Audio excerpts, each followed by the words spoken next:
madali pong kausap ang ating buyer. Kaya madali kong nabenta ang aming kambing na bulugan. Ang swerte natin kasi hindi sa middleman tayo nakapagbenta. Kung kunwari sa middleman tayo nakapagbenta, babaratin nila ang alaga nating kambing. Kung ako sa inyo, wag nyong i-deliver o i-meet up ang bibili para mas safe po. Mas maganda pong i-pick up na lang nila.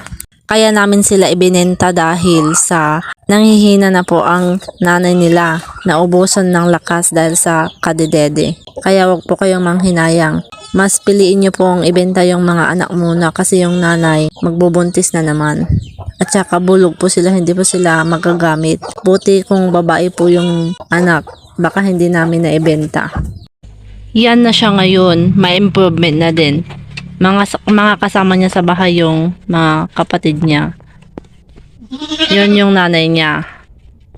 Magmula nung naibenta ko na yung mga anak niya, mapapansin natin sa kanyang dede na medyo umumbok kasi wala nang nagdedede. Kaya magandang mindset yung nag-o-observe ka ng mga alaga mo kasi doon mo makikita kung ano ang dahilan kung bakit sila hindi maganang kumain o kaya nang hihina.